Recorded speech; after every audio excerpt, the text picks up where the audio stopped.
नमस्कार, न्यूज 18 का digital platform देख रहे हैं आप। मैं हूं आपके साथ दिव्या सिंह। चलिए आपको 5 अंतर्राष्ट्रीय बड़ी खबर आपको बताते हैं। पहली खबर पाकिस्तान से, जहां पर पाकिस्तान के नए संविधान संशोधन के बाद फील्ड मार्शल असीम मुनीर अब सुपर कमांडर बन जाएंगे। लेकिन इसने पाकिस्तान की वायुसेना और नौसेना के सामने बड़ा खतरा पैदा कर दिया है। ये दोनों बलों में नाराजगी की वजह बन सकता है। दरअसल पाकिस्तान ने हाल ही में पाकिस्तानी सेना प्रमुख जनरल असीम मुनीर को बेहिसाब ताकत देने वाले 27वें संविधान संशोधन को मंजूरी दी है और इससे खुद को फील्ड मार्शल कहने वाले असीम मुनीर पाकिस्तान के चीफ ऑफ डिफेंस फोर्स यानी कि सीडीएफ के नए पद पर पदोन्नत हो जाएंगे। लेकिन यह पाकिस्तान की एयरफोर्स और पाकिस्तानी नेवी की स्वायत्तता के लिए खतरा बन गया है। अब ये दोनों सैन्य बल पाकिस्तानी सेना के अधीन काम करने वाले हिस्से बन जाएंगे। इसके पहले पाकिस्तानी एयरफोर्स और नेवी को ऑपरेशनल आजादी मिलती है, जिसे अब कम कर दिया गया है और अब नए सीडीएफ को इन दोनों बलों पर पूरी कमांड हासिल होगी।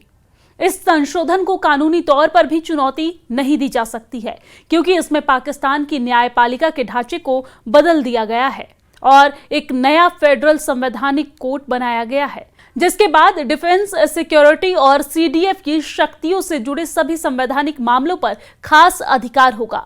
सिर्फ नया कोर्ट की संविधान संशोधन की समीक्षा कर सकता है और इस संशोधन में सबसे खास पाकिस्तान के सीडीएफ को न्यूक्लियर हथियार की कमान दिया जाना है, जिसका मतलब है कि असीम के हाथ में परमाणु बम का कंट्रोल होगा। अभी तक पाकिस्तानी नेवी के पास समुद्र आधारित सेकंड स्ट्राइक न्यूक्लियर एसेट्स की कमांड थी, जबकि पाकिस्तानी एयरफोर्स हवा से हमला होने वाले हथियारों और रणनीतिक ऑपरेशन की देखरेख करता था।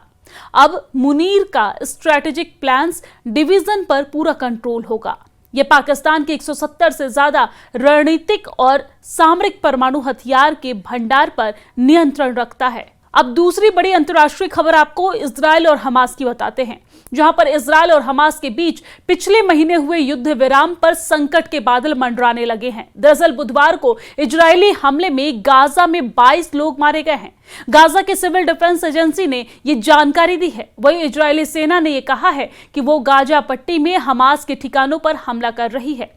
हमास के नियंत्रण में काम करने वाले सिविल डिफेंस एजेंसी ने समाचार एजेंसी को यह जानकारी दी है कि इजरायली सेना के हमले में गाजा सिटी में 12 लोग और दक्षिण खान यूनिस इलाके में 10 लोगों की मौत हुई है। इजरायली सेना ने एक बयान में बताया है कि सैनिक दक्षिण के इलाके में काम कर रहे थे जब आतंकवादियों ने उस तरफ गोलीबारी शुरू कर दी। इजरायली सेना ने इसे सीज फायर समझौते का उल्लंघन बताया है। जवाब में आईडीएफ ने गाजा पट्टी में हमास के ठिकानों की तरफ हमला शुरू कर दिया। गाजा में पिछले महीने 10 अक्टूबर को अमेरिकी मध्यस्थता के तहत इजराइल और हमास के बीच युद्ध विराम लागू हुआ था, जो भारी तनाव के बावजूद अब तक बना हुआ है। गाजा में हमास के स्वास्थ्य मंत्रालय के अनुसार युद्ध विराम लागू होने के बाद से इजराइल ने हमास के ठिकानों पर बार बार हमले किए हैं, जिसके परिणाम स्वरूप 280 से ज्यादा फिलिस्तीनी मारे गए हैं। बुधवार के हमले युद्ध विराम लागू होने के बाद इस हमले में हुए सबसे खतरनाक हमले में थे। 29 अक्टूबर को सबसे ज्यादा 100 मौत दर्ज की गई थी, जब इजरायली हमलों में 100 से ज्यादा लोग मारे गए थे। वहीं इजरायल और हमास के बीच युद्ध विराम अमेरिकी राष्ट्रपति डोनाल्ड ट्रंप के 20 सूत्रीय गाजा शांति योजना के तहत हुआ है। इसमें सभी 48 इजरायली बंधकों, जिंदा और मृत को इजरायल वापस भेजना शामिल है। इजरायल को सभी जिंदा बंधक सौंपे जा चुके हैं, जबकि सिर्फ 3 बंधकों की लाशें बची हुई है।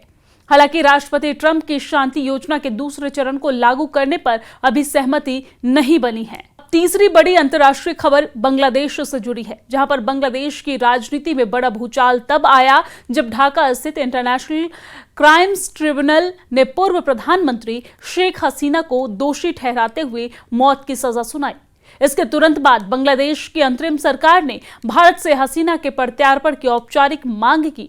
ढाका का कहना है कि 2013 की संधि के तहत भारत को यह कदम उठाना चाहिए। साथ ही चेतावनी दी गई कि इनकार को अनफ्रेंडली एक्ट माना जाएगा। हालांकि बांग्लादेश के मुख्य सलाहकार के ऑफिस ने कहा कि वो भारत के साथ अच्छे संबंध चाहते हैं और देश में मुक्त और निष्पक्ष चुनाव कराने के लिए प्रतिबद्ध हैं। मुख्य सलाहकार मोहम्मद यूनुस के प्रेस सचिव शफीकुल आलम ने CNN न्यूज 18 से बातचीत में कई मुद्दों पर अपनी बात भी रखी और तमाम चीजें विस्तार से बताई है। और चौथी बड़ी अंतर्राष्ट्रीय खबर अमेरिका से है, जहां पर अमेरिकी राष्ट्रपति डोनाल्ड ट्रंप ने व्हाइट हाउस में सऊदी अरब के क्राउन प्रिंस मोहम्मद बिन सलमान को इनवाइट किया है, जो इस वक्त अमेरिका के दौरे पर हैं। हाल ही में ट्रंप ने उनके साथ मिलकर प्रेस कॉन्फ्रेंस की और इस दौरान एक सवाल चारों तरफ गूंज गया, जिसकी वजह से होस्ट और गेस्ट दोनों ही असहज होते हुए नजर आए। हालांकि ट्रंप ने कैमरों के सामने खुद को संभाला और रिपोर्टर्स को यह सवाल पूछने पर हड़काने लगा। यह सवाल था खशोगी मर्डर केस से जुड़ा हुआ। इसके जवाब में ट्रंप ने अपनी ही खुफिया एजेंसियों को झूठा साबित कर दिया। अमेरिका ने ठहराया था जिम्मेदार दरअसल पत्रकार जमाल खशोगी को पकड़ने और हत्या के मामले में सऊदी अरब के क्राउन प्रिंस मोहम्मद बिन सलमान को आरोपी माना जाता है। CIA और FBI जैसी एजेंसियां दावा कर चुकी है कि MBS यानी कि प्रिंस सलमान ने ही पत्रकार की हत्या की मंजूरी दी थी।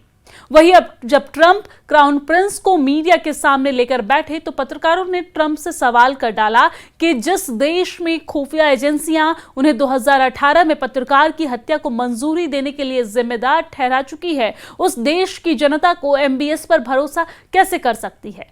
ट्रंप ये सवाल सुनते ही भड़क गए और उन्होंने उल्टा ही मीडिया को भला बुरा सुना डाला। ट्रंप ने कहा कि तुम फेक न्यूज हो, हमारे मेहमान को शर्मिंदा मत करो। ट्रंप ने MBS की ओर से सफाई देते हुए कहा कि खशोगी को नापसंद करने वाले कई लोग थे, लेकिन MBS ने कुछ नहीं किया। ट्रंप ने साफ किया कि बिना सबूत के मेहमान पर आरोप लगाना गलत है। इस बारे में क्राउन प्रिंस ने भी रिएक्शन दिया। उन्होंने इस हत्या को दर्दनाक बताते हुए कहा कि इस तरह की घटना दोहराई न जाए, इसके लिए सऊदी सरकार जरूरी कदम उठा रही है। आपको बता दें कि एक मशहूर पत्रकार और वाशिंगटन पोस्ट के स्तंभकार जमाल खशोगी की इस्तांबुल स्थित सऊदी काउंसुलेट के अंदर हत्या कर दी गई थी और इस घटना के बाद अमेरिका और सऊदी के रिश्तों में तनाव बढ़ गया था। हालांकि अब ये तनाव खत्म होता और दोस्ती बनता दिख रहा है। और पांचवी बड़ी खबर पाकिस्तान से जुड़ी है, जहां पर पाकिस्तानी रक्षा मंत्री ख्वाजा आसिफ ने एक बार फिर भारत को गिदर भभकी दे डाली है। उन्होंने कहा है कि हम भारत को नजरअंदाज नहीं कर सकते हैं। आसिफ ने ये टीवी इंटरव्यू में आशंका जताई है कि भारत कभी भी पाकिस्तान के खिलाफ 2 मोर्चों पर युद्ध छेड़ सकता है। उन्होंने दावा किया है कि पाकिस्तान पूरी तरीके से अलर्ट और तैयार है। पाकिस्तानी रक्षा मंत्री ने अपने बयान में कहा कि भारत नहीं चाहता है कि पाकिस्तान और अफगानिस्तान के संबंध सामान्य हो और तालिबान के साथ विवादों का समाधान हो। उन्होंने पाकिस्तान में हो रहे आतंकवादी हमले को लेकर भारत पर भी आरोप लगाए। ख्वाजा आसिफ ने कहा कि हम किसी भी परिस्थिति में न तो भारत की उपेक्षा कर रहे हैं और न ही उस पर भरोसा कर रहे हैं। हमारी तैयारी और अलर्ट अधिकतम है। किसी सूरत में भी हम भारत पर भरोसा नहीं कर सकते हैं। मेरे विश्लेषण के आधार पर मैं भारत की ओर से पूर्ण युद्ध या सीमा पर घुसपैठ या हमले सहित किसी भी शत्रुतापूर्ण रणनीति की संभावना से इनकार नहीं कर सकता। वो दोनों मोर्चों पर हमारे खिलाफ ऑल आउट वॉर शुरू कर सकता है। जो भी उसकी रणनीति होगी, हमारी और भारत की जो सरहद है उस पर भी कोई घुसपैठ या हमला कर सकता है। हमें पूरी तरीके से सतर्क रहना चाहिए। प्रतिनिधिमंडल के भारत पहुंचने से पहले अफगानिस्तान के उद्योग एवं वाणिज्य मंत्रालय ने कहा कि अजीजी की यात्रा के दौरान बंदरगाह के माध्यम से द्विपक्षीय व्यापार को बढ़ाना चर्चा का एक प्रमुख एजेंडा होगा। अफगान मंत्रालय ने वाणिज्य मंत्री के इस दौरे को लेकर कहा कि यात्रा के दौरान अफगान प्रतिनिधिमंडल प्रगति मैदान अंतर्राष्ट्रीय प्रदर्शनी का दौरा करते हुए भारत सरकार के उच्च पदस्थ अधिकारियों से मुलाकात करेंगे। उच्च पदस्थ अधिकारियों में विदेश और वाणिज्य मंत्री, व्यापारी, निवेशक और दोनों देशों के निजी क्षेत्र के प्रतिष्ठित सदस्य भी शामिल है। इन बैठकों का मुख्य उद्देश्य आर्थिक सहयोग का विस्तार करना, व्यापार संबंधों को सुगम बनाना, संयुक्त निवेश के अवसर को पैदा करना और क्षेत्र के परगमन मार्गों में अफगानिस्तान की भूमिका को मजबूत करना है। तो ये अंतर्राष्ट्रीय 5 बड़ी खबर आपके लिए।